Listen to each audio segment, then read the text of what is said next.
Well, a new trade deal, as we were saying, has been announced between the US and the EU. On Sunday, President Donald Trump and European Commission President Ursula von der Leyen announced the terms of the agreement. There will be a new 15% tariff on most European goods entering the United States. This is higher than Mr. Trump's 10% universal baseline from April, but much less, of course, than the 50% tariff, if you remember, he threatened back in May. Before President Trump returned to the Oval Office, the average tariff on European goods was only 1.2%, just for context. And context is important here.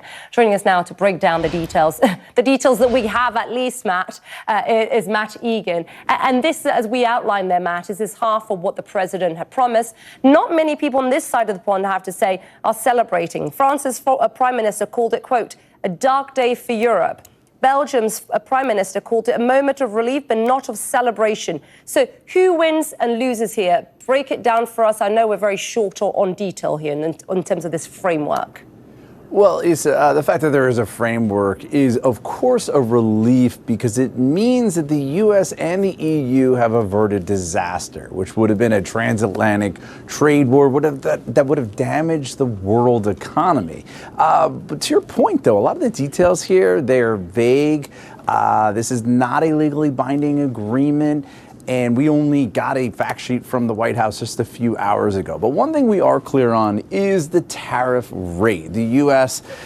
and the EU say that the framework calls for a 15% tariff on imports from the EU. And to your point, that is lower than some of these threats, including the August 1st threat of a 30% tariff. But what's also notable is we're not talking about a cut to tariffs, right? This is a trade agreement that calls for an increase in tariffs, right? This is up from the current level of 10% and miles away from last year's average tariff rate from the U.S. on the EU of 1.2%. And there is so much at stake here because the EU is the biggest source of the United States imports. The U.S. imported more than $600 billion of goods from the EU last year alone, everything from pharmaceuticals and cars and car parts to aircraft, machinery, and alcohol. And look, economists and trade experts, they tell me that the cost of these tariffs, it's not going to fall primarily on the Europeans. It's going to fall primarily on Americans, right? That U.S. consumers and businesses are going to face higher prices because of these tariffs. Now, looking at some of the other details in this agreement, EU agreeing to buy $750 billion of U.S. energy. It's hard to say how much of that wouldn't have been purchased without this agreement, but this is part of it.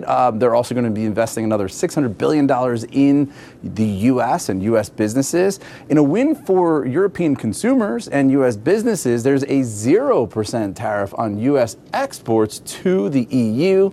And what's notable is there's this 15% tariff on the EU. It does include autos, and I don't think that's something that's going to sit very well with Detroit automakers because they're paying a 25% tariff on cars that are made in Mexico and in Canada, but ones in Europe are at just 15%. So look, this does seem like another example of a trade agreement that cements in place higher tariffs, not lower tariffs, right? We've seen that from the other trade agreements, right? Including the ones with Japan, the Philippines, Indonesia, Vietnam, and UK. All of them reached agreements and they avoided the worst case tariffs, but they all have higher tariffs as part of their agreements than they did when the year started. And Issa, one last thing we are looking at is the situation between the U.S. and China, because we do know that officials, they met today in Stockholm. They're trying to hammer out an extension to this 90-day truce that expires on August 12th. These are the two biggest economies in the world. And there's so much at stake when it comes to whether or not they can continue this trade truce that began back in May. Back to you. Yeah, no, this is the third round of talks. I know you're keeping an eye on that. Matt Egan, thanks for laying it all down for us. Appreciate it. Thanks.